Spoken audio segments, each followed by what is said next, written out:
ఇక ఇవాళ మయన్మార్ ని థాయిలాండ్ ని కుదిపేసిన భారీ భూకంపానికి కారణమేంటి? షష్ఠగ్రహ కూటమా? అవునని అంటున్నారు జ్యోతిష పండితులు. మరో 3 నెలల పాటు ఇలాంటివి మరిన్ని సంభవించే అవకాశం ఉంది అంటున్నారు. ప్రకృతి ఉపద్రవాలతో పాటుగా యూరోప్ ని యుద్ధ భయాలు కుదిపేస్తాయని వాళ్ళు హెచ్చరిస్తున్నారు. ఇంతకీ షష్ఠగ్రహ కూటమి అంటే ఏంటి? అది ఎప్పుడు ఏర్పడుతుంది? ఎప్పుడు చూద్దాం.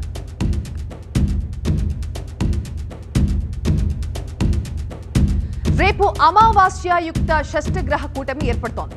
దీంతో పాటు సూర్యగ్రహణం కూడా ఏర్పడబోతోంది. మీనరాశిలో రాహువు, బుధుడు, శుక్రుడు, సూర్యుడు, చంద్రుడు, శని ఈ 6 గ్రహాలు సంయోగం చెందడం వల్ల షష్ఠగ్రహ కూటమి ఏర్పడుతుంది. ఈ షష్ఠగ్రహ కూటమి ప్రభావం 12 రాశుల వారిపై ఉంటుంది. మే 31వ తేదీ వరకు ఈ ప్రభావం ఉంటుందని జ్యోతిష్య పండితులు చెబుతున్నారు. గతంలో 2019 డిసెంబర్ 25వ తేదీన ఈ షష్ఠగ్రహ కూటమి ఏర్పడింది. ఆ తర్వాత కరోనా మహమ్మారి విజృంభించి విలయతాండవం చేసింది. ఇక ఇప్పుడు మళ్ళీ రేపు షష్ఠగ్రహ కూటమి ఏర్పడుతోంది. రేపు శని కుంభరాశి నుంచి మీనరాశిలోకి ప్రవేశిస్తున్నాడు. దీంతో షష్ఠగ్రహ కూటమి ఏర్పడుతుంది. దీనికి తోడు సూర్యగ్రహణం కూడా ఏర్పడుతోంది. దీనివల్ల భూకంపాలు, సునామీలో వచ్చే ప్రమాదం ఉంటుంది. అనేక దేశాల్లో ఇబ్బందికర పరిస్థితులు ఏర్పడతాయంటున్నారు జ్యోతిష్య పండితుడు చిలకమర్తి ప్రభాకర్ చక్రవర్తి శర్మ. అనేక దేశాల్లో ఇబ్బందికరమైనటువంటి వాతావరణం ఉంటుంది. ముఖ్యంగా ఇక్కడ శని రాహువులు 3 నెలల పాటు మే 18 వరకు కూడా మీనరాశిలో ఉంటారు.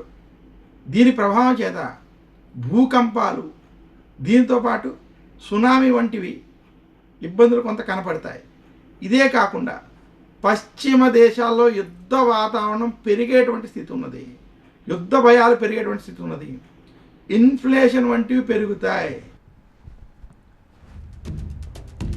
మే 18 వరకు సుమారు 3 నెలల పాటు విపత్కర పరిస్థితులు తలెత్తే అవకాశం ఉంది. యూరోప్లో యుద్ధ భయాలు అలుముకుంటాయంటున్నారు చిలకమర్తి.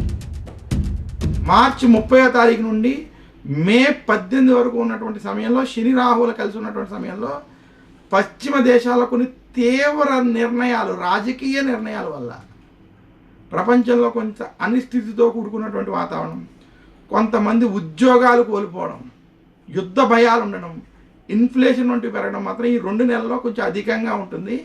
కొన్ని తీవ్ర నిర్ణయాలు ప్రభుత్వంలో ఉండబోతున్నాయి. షష్ఠగ్రహ కూటమి ప్రభావం 6 రాశులపై ఉంటుందని వాళ్ళు జాగ్రత్తగా ఉండాలని సూచిస్తున్నారు జ్యోతిష పండితులు చిలకమర్తి. ముఖ్యంగా 12 రాశుల్లో కుంభం, మీనం, మేషం, సింహం, వృశ్చికం, అలాగే ధను రాశి వారు, ఈ 6 రాశుల వారు ఉద్యోగపరంగా అలాగే వ్యాపార పరంగా జాగ్రత్తలు వహించాలి. వీరికి కొంచెం ఇబ్బందులతో కూడుకున్నటువంటి స్థితి ఉండబోతోంది.